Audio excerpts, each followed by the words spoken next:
Hi, Mage fans. This is your host, Terry Robinson, and my guest this evening is noted Onyx Path Publishing author and Storyteller Vault author, Sebastian Freeman. Sebastian has done two works for Mage the Ascension. One is a introduction to the game called Believe in Magic, and the other one that we're going to talk about a little bit later is a short adventure that will fit into hopefully a longer arc of adventures called the Hallean or the Hallean Effect. Finally, Sebastian is one of the contributing authors to the upcoming supplement Victorian Mage. Sebastian, how you doing? I'm doing great. Thanks for having me. Gladly. Now, the first supplement I'd like to talk about is Believe in Magic. What do you feel the impediments are to new people picking up Mage, and where do you think this text fits into answering those problems?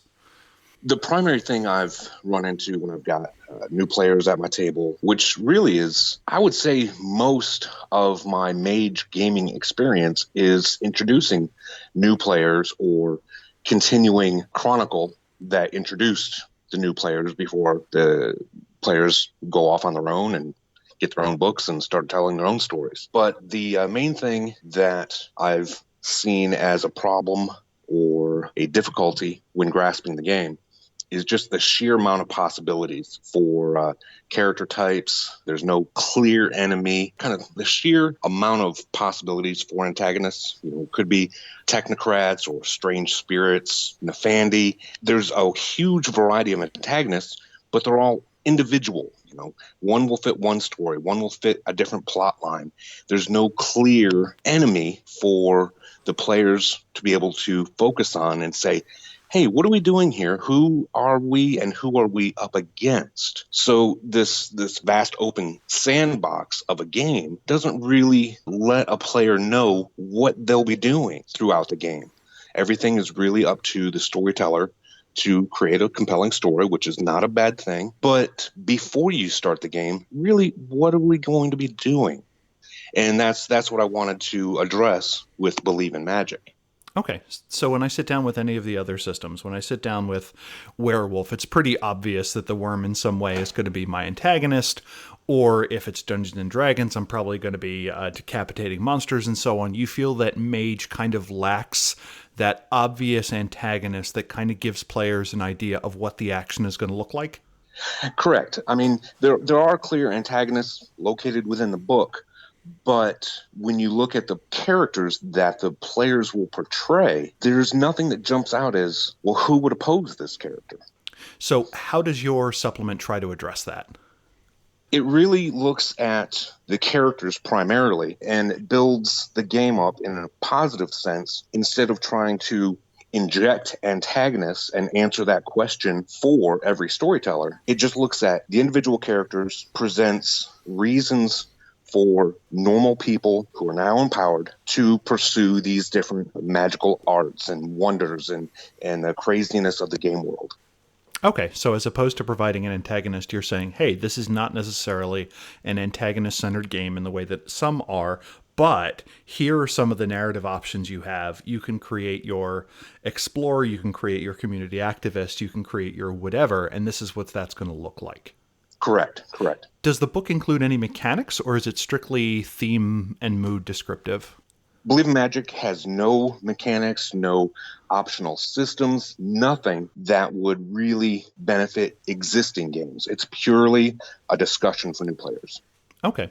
So where do you see a new storyteller using this? Is this a case where you have a copy on hand, or you give it to new players who've already expressed interest, or do you put out a stack of these at a gaming store? Where do you feel that this should go in the ecosystem of promotion? Any of those ideas are great. All of those ideas are great. Plus, anybody who's wandering around the Storyteller's Vault, which is where this book is available, it comes right up in any search for Mage, World of Darkness, and I tried to make it flashy and attention-grabbing enough so that somebody could look at it and pow, right there in the description, it tells you, hey, this is for new players. This is for attracting you and telling you why the game is cool.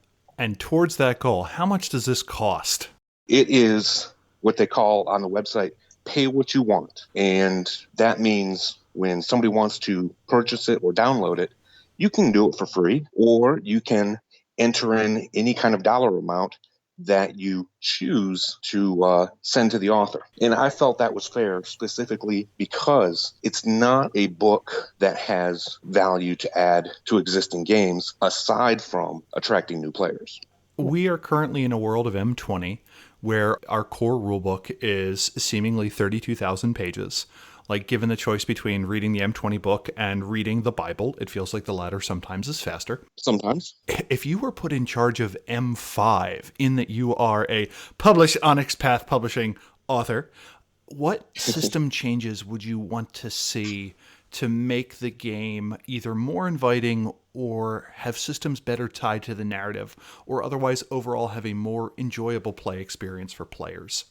Without diving into a lot of the nuts and bolts of Mage and risk sounding critical, because I certainly don't want to go in that direction, there's a couple of things I might want to add on. For example, one thing in 5th edition Vampire I really liked was the inclusion of coterie backgrounds and coterie archetypes. And that would be something that certainly could fit within Mage. For our listeners who are not familiar with Vampire the Masquerade, can you try and translate those into Mage terms?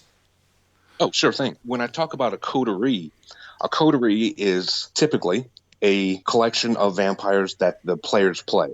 So D&D has an adventuring party. Vampire has a coterie of vampires who typically wander around, get in trouble together, solve things together, your player characters. And then in Mage, you have a cabal of mages who are also working together or put into circumstances together. So far in Mage, the system has things like Chantry as a shared background or Node as a shared background. You would like to see those extended into something that is more mechanical? Correct. To start with the archetypes, which in this case it would be a cabal archetype. Vampire introduced the idea of suggesting to players, whether they're new to the game or new to role-playing in general, suggested the archetypes for their group. For example, one could be a sort of protector archetype employed by somebody of authority to either protect that authority figure or to enforce different laws of that city. Another archetype could be based around the character's own plans and desires. For example, owning a business, being masters of a specific geographical location, like a neighborhood or a certain park. But the coterie archetype sets up a suggestion for building your characters together and works as a reminder to plan what you want to do in the future with the mindset of all of your fellow players. And I think that would translate into Mage very well because, again, sometimes when you look at all of the different possible character types in Mage, sometimes we have to really scratch our heads and wonder, why would this Aetheryte really want to hang out with this Verbena? I mean, neither one of them are bad people, but what do they have in common? And setting an archetype for cabals could help explain why these characters are together instead of forcing the storyteller to come up with some crazy storyline or you all met in a bar or something like that. I can certainly get behind that. I feel like one of the problems that Mage runs into is the paradigms are so disparate from one another that it does make that kind of group play somewhat difficult, and it very quickly gets into the questions of, well, I think my way is right, but obviously Jen's magic seems to be working just fine, and that very quickly starts to attack the foundation of paradigm. And I feel like there would be useful systematic ways of trying to sort that out, whether it be additional rituals in the game that allow characters to prepare for a mission in some way that kind of knits them together, kind of like the vinculum the Valkyrie, whatever the mechanism is for the Sabbat, to kind of keep everyone cooperating a little bit. I think Mage could certainly use that, and I could certainly see academic chantries, guardian chantries, maybe religious chantries or something like that as a unifying force that also gives the storyteller a bunch of opportunities to come up with plot. I found it interesting that you are not allowed to take setting information from across lines, but you are allowed to take systems from across lines. So if they open up V5 as one of those options on the Storyteller Vault, I hope we will quickly see a guide to shared backgrounds, maybe with a Sebastian Freeman byline on it. Even before they quote unquote open V5 into Storyteller Vault development. That's not really a new concept, and it already exists in different forms in the different games. Nice. I have Mage the Awakening on my list as well as Changeling the Lost. I am wondering if Changeling the Lost would serve as a good foundation for just about any entity that's been abducted by some seemingly powerful thing from beyond reality, fights their way back, and now they're trying to put their life back together. For the audience, the contrivance of Changeling the Lost is, as a child, you were a traditional changeling of legend, whereas some entity, in this case the true Fae, plucked you away from your family, left this thing called a fetch in your place that everyone thinks is you. You have spent time in Arcadia doing whatever whim that true Fae demanded of you, and in some way have escaped. And it is a game centered around trauma and abuse, and to a lesser extent, maybe vengeance and rebuilding who you are. And I see no reason to think that that couldn't be jammed into M20 for any entity that has been the servitor of an umbral lord, or has been bound to an incarna or something like that. So yeah, the New World of Darkness certainly does have plentiful opportunities. Are there any particular mechanics you've pinched from a New World of Darkness scheme that you've jammed into one of your own chronicles?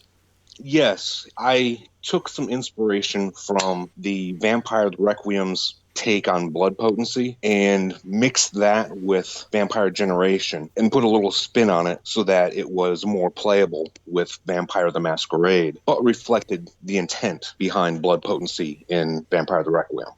Vampire the Requiem doesn't have a generation mechanic, does it? Or is it strictly blood potency? Are those two separate things? Or it's strictly blood potency. They don't have a generation mechanic, nor do they have anything like it in the setting. And to kind of tie this discussion about borrowing from other games or other game lines, to tie it back around to Mage, this whole concept of borrowing from other games and game lines and borrowing ideas, I want to more or less leave this as a little bit of a tease, self-promotion, create some anticipation maybe. When you mentioned Changeling the Lost, we need to remember some of those comments when we talk about the Hallean Effect and Hollow Earth. So I look forward to getting to that part of the conversation. I just didn't want you to forget. Dun, dun, dun! Okay. So before we get into that, are there any other comments that you'd like to state about Believe in Magick? So we've established that it's not even a quick start guide, but a guide to the adventures that characters can have, maybe what a character can look like, what a player can expect that they may be doing. And to me, the thing that I thought was super cool is sometimes a storyteller will have a character that sits down and says, I want this to be Harry Potter, I want this to be Harry Dresden, but other players may just kind of shrug their shoulders. This gives them I read this line, this looks super cool, can we look into this? Is there anything else you think the audience should walk away from regarding Believe in Magick? The characters, especially beginning level characters, are all very human. They're very human, and they all know, hey, I've got this new power, this new ability, this new something where I can do something that I couldn't do before. And I want players to embrace both sides. You're a normal person, or your character is a normal person with these new extraordinary abilities. Embrace that. Have fun with it. What would a university student do when she realizes, oh my gosh, I can create fire in the palm of my hand? Have fun with that aspect, and then look at what your character thinks of being able to do that, and how responsibly will your character manage that ability to do so. And that's really what Believe in Magick is about. I was interviewing another guest, Robert Batten of 25 Years of Vampire the Masquerade, and my question to him was, do you find it interesting that Mage doesn't have a morality system? There's no humanity rating or what have you. And he said, the whole game is a morality system, in that if a storyteller is doing their job, a player is given the chance to make all their dreams come true. If that doesn't immediately come with karmic repercussions that are obvious in the game, somebody is failing at their job. And I thought about that and I was like, huh. So it seems to me in M20 going forward, one of the key questions of the game is not necessarily used to be hubris, but I feel like it has broadened into the question of what actually happens in a world where you really can get what you want. Are you willing to deal with that? Exactly. I totally agree with that point, and I really like his take on the game in general. I agree. And that's one of the primary themes of some of my future supplements for Mage. I really like having players having to think about their actions, not just in the immediate term, but what will it mean for the long term? Not how are they going to change the world, but what am I doing to myself? Yeah, I'm very curious to see if we get an M5 where there are some more direct mechanics on what happens when you do magic. I'd love to see a sanity mechanic or some other ways or some other set of tools you can hand to a storyteller that says your character has been doing this a bunch. This is literally how the world and how the Tellurian responds to their presence. And hopefully, as the game develops, we can get more of that. I have no doubt creative storytellers have come up with ways of doing that. And if you're one of those creative storytellers who has, publish a supplement on it at Storyteller Vault or email us at magethepodcast@gmail.com and we'll be glad to talk to you. Before we get into the Hallean Effect, you have this other publication that I saw that just looks great. Pillars of Ma'at. I am vaguely familiar with Mummy the Resurrection as a system where you take the place of one of the Amenti, and you have been given new life through the improved spell of life, and it seems like a game where you kind of go around fixing stuff. And compared to the rest of the World of Darkness, that sounds remarkably fun. Can you give us a little top level of Mummy and what Pillars of Ma'at does? Because this supplement was utterly fascinating to thumb through. In Mummy the Resurrection, characters are agents that were created by Osiris, Horus, specifically during the mythological period where Osiris and Set were fighting. In different games, it's represented differently. For example, Set and Osiris both were vampires in the Vampire the Masquerade mythology. Mummy the Resurrection doesn't ignore that. It just looks at it from a different point of view. So the Mummy characters are essentially the good guys who are traveling the world and fighting the forces of darkness, represented by agents of Apophis, loosely related to or equivalent to the worm from Werewolf or even Set from Vampire. Okay, and what does Pillars of Ma'at outline? Pillars of Ma'at doesn't necessarily bring Mummy to the standards of a Mummy 20th anniversary book, but it reintroduces players to the game, updating a few concepts, updating just a couple of rules so that anybody using the game with the Vampire 20 rules, Mage the Ascension 20th anniversary rules, they can more seamlessly use their Mummy books with the updated games. In addition to that, most games have the aspect of mortal and almost mortal support characters. For example, mages have hedge wizards, vampires have ghouls, werewolves have kinfolk. Well, Mummy had characters like that mentioned in the books, but the game never had the chance to develop more books in their line, and therefore didn't mechanically develop those characters. So this book also dives into some of those support characters for mummies to either call upon or have present in the games by other players. I think it also did something else in that it allowed for the creation of the introduction of mummies in a world where the events of the Week of Nightmares hadn't occurred. So if you don't want to deal with spirit nukes, you can kind of use this as a way of allowing characters to be mummies without having to presume that Enoch got hit by a legacy nuclear weapon. Yeah, that's correct. I mean, a lot of the games in the World of Darkness really depend on the whole meta plot experience. And for people who really want to adhere to the meta plot for consistency in their own games, not a bad thing. If you do that, you really can't have Wraith in the same universe as Mummy, because the current Mummy the Resurrection setting and characters developed from, quite frankly, the destruction of the Wraith setting. I took a few pages in Pillars of Ma'at to posit an alternative origin for the game so that you could incorporate any of your games together with Mummy and continue this toolbox approach to the games that the 20th anniversary really promotes. Hopefully we'll get a Mummy 20th anniversary or a future version of at least a game line where everything is brought forward. I certainly understand hey, if you're going to use this game, you kind of have to assume all this other meta plot. It feels weird whenever I talk to a storyteller and they're outlining a chronicle. My first question is, so did the Avatar storm occur?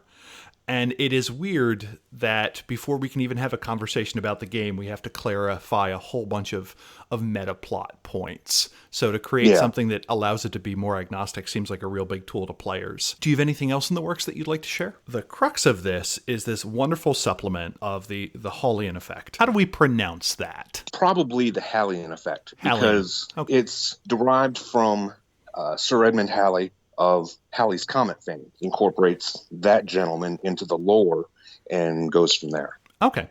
So this supplement focuses heavily on an area that has popped up a couple of times over the course of Mage, and it is Hollow Earth, or the Hollow Earth. Can you give our listeners an overview of what Hollow Earth is, and maybe where it fits into the cosmology and history of Mage?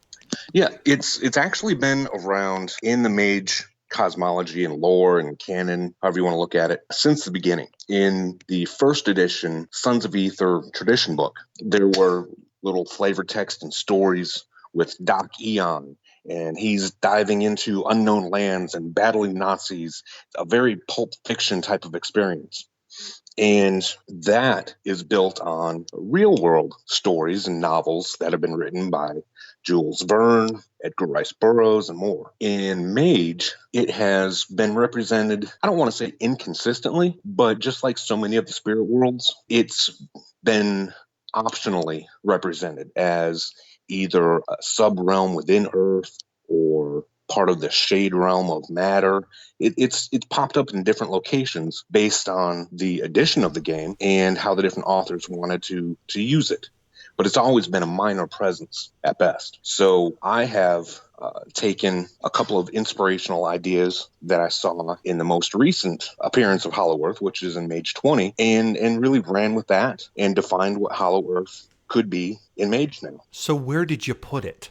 One of the ideas presented in Mage 20 was to make it a zone. And a reality zone is really a place where a storyteller can ignore other rules or create brand new rules and just really make his own little playground in the whole cosmology of Mage. And I thought that was great to base Hollow Earth and the types of rules that I wanted for characters to be able to interact with that spirit world. You say that it is a zone. Now, interestingly, in the game, we have two types of zones. We have reality zones, which are physically somewhere, where I could theoretically walk from where I'm sitting now in the Philadelphia version, in the World of Darkness version of Philadelphia, I could walk from one reality zone to another. The other kind of zone we have are umbral zones, which are noted for cutting across layers of the umbra. So are you positing then that Hollow Earth is a reality zone? Is it something physically connected to work? Can I dig my way there? Or is there some other mechanism I have to use to get to Hollow Earth? You get to Hollow Earth in my version by physically going there, if you know the proper way to get there. It's not a weird, abstract, umbral, astral voyage or anything like that. So if it is something I can physically walk to, and the Nazis knew about it, how come we aren't being overrun by Nazi dinosaurs or the Goro monks or any of the other entities that have kind of been associated with the pulp version of Hollow Earth? Is there some sort of protection mechanism? Why aren't sleepers stumbling into it all the time and coming back with stories of, hey guys, guess what I found? That actually goes back to directly relates with my take on the history of Hollow Earth and what it is, and to really understand why people are not presently interacting with Hollow Earth. You kind of have to understand its history. Briefly, when you look at all these different astral realms and umbral places and everything like that, a lot of things exist out there because they were fantasies, mythologies, religions, concepts like that where people believed in them, put them up on pedestals, and they persist to this day. And that's when mages or other characters can go into the spirit realms and encounter or interact with those ancient ideas. Okay. In the case of Hollow Earth, there were a number of ideas throughout history that people kind of acknowledged, but at the same time ridiculed or said, yeah, those are nice little pieces of fiction, but there's no way that's real. That's just too silly. That just won't work. Along those lines. Instead of these ideas being ideas that are spiritually persistent because they have great meaning or they impact cultures on a wide level, these ideas are just kind of put to the side. People say, oh, that's cute, or that's a weird little conspiracy theory, and they're more or less just dismissed. Well, that's what happened with the ideas that became Hollow Earth. People dismissed them, and cosmologically speaking, those ideas gathered or coalesced in their own little zone, which basically is the swept under the carpet, forgotten, and cast off area. And that's what Hollow Earth is. So why doesn't it then fall to unbelief? If a unicorn or a griffin or a rock is going to be quickly killed by the forces of unbelief and banality, what has kept Hollow Earth around seemingly for so long? When you think about some ideas that I'll be including in Hollow Earth, for example, dinosaurs that are still in the jungles, or El Dorado, Atlantis. Everyone knows about those ideas. Everyone's heard stories, but nobody says, hey, those ideas were real. Hey, those ideas are inspirational. No, everybody looks at those ideas and says, oh, that's cute fiction. That ain't real. But we still know about it, and that's why it persists. Okay. So unlike fairies and so on, which supposedly are creatures of legend, people still actively tell the stories of, oh no, there's this secret underground realm. So it's almost as if the persistence of the conspiracy theory or something has given life to said conspiracy theory. Is that a comfortable way of saying it? It's the ideas that we've dismissed but haven't quite been able to get to go away. Exactly. Do you posit then a mechanism that has prevented people from stumbling into the Hollow Earth and coming back to report their findings?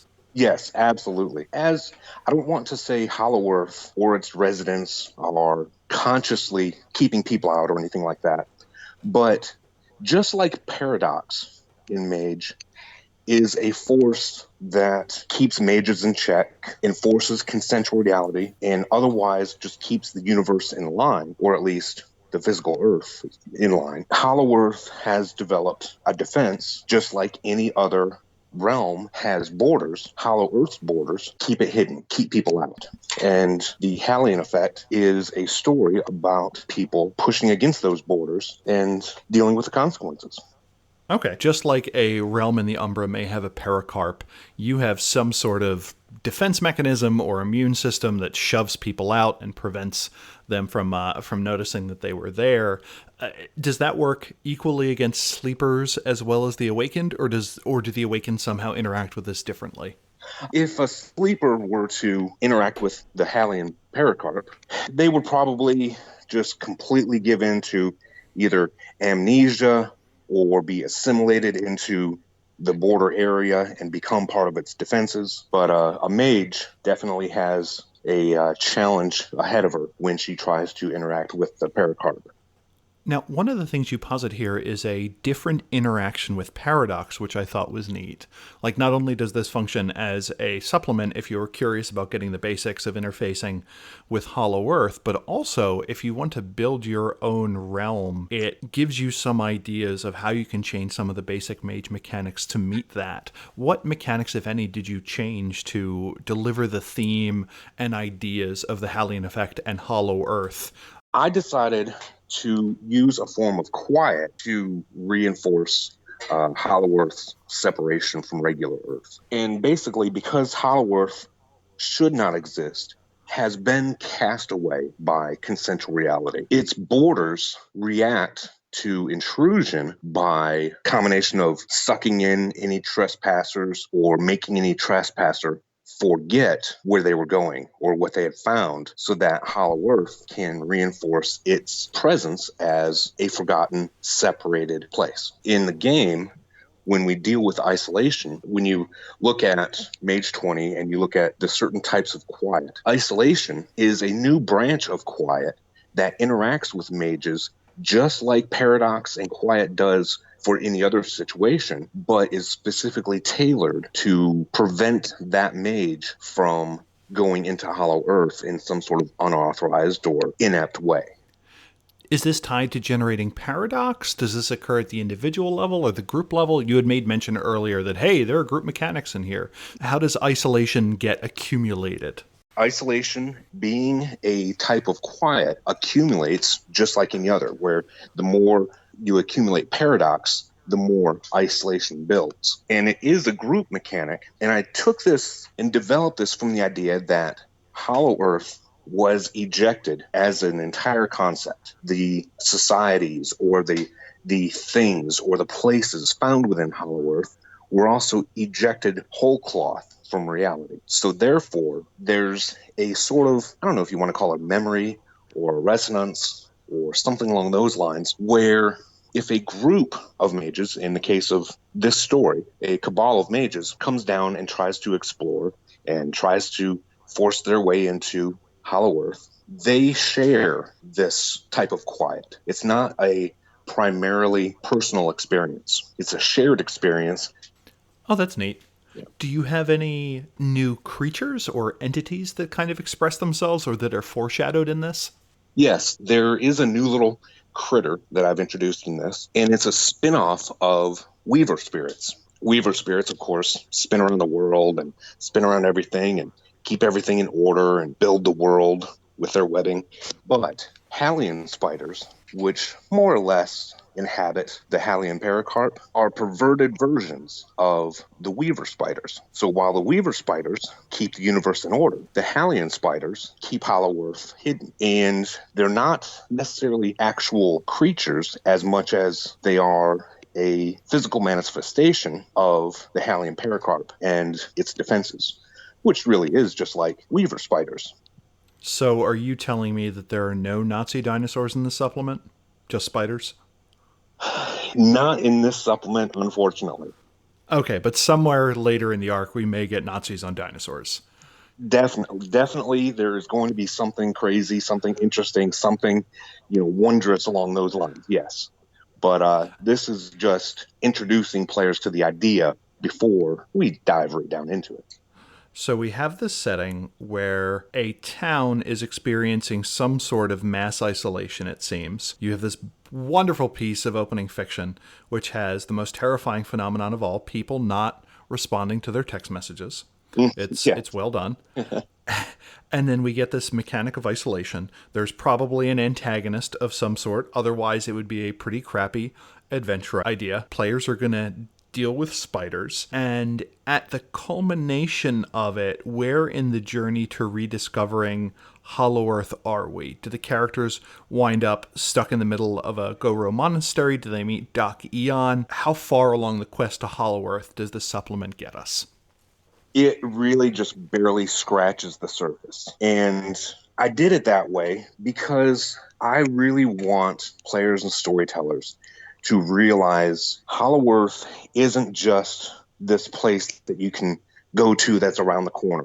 It's not just some place where you can get a picture of it and use correspondence to teleport there. It's definitely separated from everything else. And not only, are there reasons, as far as its background and everything, but more importantly, it sets it up for future stories and foreshadows the player's involvement in exposing or connecting to the Hollow World. So it kind of says, well, if this is a place you can literally walk to, the fact that we don't hear people talking about it much means that it's either very well defended or very well obscured. There's something that has broke that obscurancy or found a faster way to do that. And to our conversation earlier, there are going to be ramifications of that. So is it safe to say maybe that's what future supplements talk about? That's exactly it. And we can look at little leaks in whatever security or defenses or, whatever that Hollow Earth has.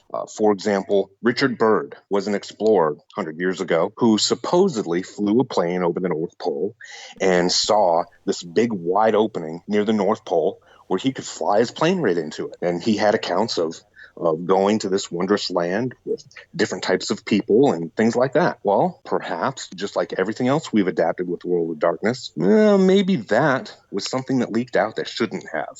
Some information that the technocracy worked very hard to cover up. Same thing with Sir Edmund Halley. At one point, he theorized portions of Earth had to be hollow and were shifting merely because of his scientific observations of multiple magnetic poles. So there's things like that that set up a possible connection between hollow Earth and normal Earth, and also set up, hey, this should be secret, but there's little bits coming out, and that's where I'm springing all this from. You've posited this zone, and often it is the case for me that a supplement does not necessarily inspire the idea that the supplement has, but some sort of meta idea that is based on. If someone wants to take the idea of fleshing out their own zone or realm, as someone who's done it or is doing it, what advice do you have for that storyteller? I would say start with the basics is, what are you getting out of having a zone in the first place? Why have it there as opposed to some sort of more normal location? If you don't have a real purpose, a solid purpose, if you don't have a real reason for building your zone, it really might not come to life as much. If you don't have some sort of separation between the zone and the real world, then how different does it feel? It really comes down to purpose, intent, and overall function in a story. There could be a great idea, but if it really doesn't serve a playable story for your players, then it might be an act that is too involved for what you'll get out of it. So your recommendation to a storyteller is, if you're going to go through the exercise of creating your own zone, it should not strictly be a mental exercise. You should have a narrative goal that this place accomplishes. Exactly. When you were building this, did you have a narrative goal that you feel that Hollow Earth or this story accomplishes? Yes, not necessarily this story specifically, because this story, the Hallean Effect, is just an introduction, a scratch on the surface. But overall, the Hollow Earth, it really is going to be tackling some rather fun issues. I mean, really, that's what it comes down to. Pulp fiction, some of those early dime store novels, Jules Verne, Edgar Rice Burroughs, like I've already mentioned. And then combining that with other real-world odd legends or conspiracy theories. But they all have the relative acceptance that, oh, surely it's not real. Oh, surely we don't need to take it seriously. And because of that, they're all packed into this one place. This is where my stories might not involve it, but your stories could certainly jump off with alien visits, abductions. Where in the world of darkness could we put that sort of thing if we wanted to use it? Alien abductions, everybody talks about it, but it's not something out there that everybody accepts. It's something that's easily dismissed by large groups of people. So that's the sort of thing that fits in Hollow Earth. Those are the types of stories that we can just have fun with exploring and see where it goes. Got it. So in the Hollow Earth, the Illuminati are suppressing the fact that alien abductions are being used to power the soul vessels that suppress the Nazi dinosaurs. Exactly. I'm looking forward to that supplement. I'm just putting that out there. That's one possibility. Your characters could go find Atlantis. Your characters might find the fabled city of El Dorado on a more serious level. I don't want to commandeer a real-world religion and just fictionalize it. There are tales of Shambhala or Shangri-La, but a spiritual land where the king of the earth resides and will one day emerge from his kingdom and save the earth from some sort of corruption. So it sounds like Hollow Earth is the embodiment of the idea cognitively of, when you throw something away, where is away? Yeah. And if the thing you're throwing out is a conspiracy theory or an impossible physical law, maybe, the answer may be Hollow Earth. Yes, exactly. That certainly gives you a lot of narrative space, and you're going to explore one or more of those. We have the first one out in the marketplace. When do you think there might be a second? I am actually actively starting to outline, so it's really in its just conceptual stages. But sometime mid to late summer will be the next installment for the Hollow Earth Chronicle. Oh, nice. So if we have a listener that goes out, buys it, runs it, and is like, oh my God, this is amazing, and has ideas of where they think Chapter 2 should go, how can people keep track of your work or interact with you as a creator?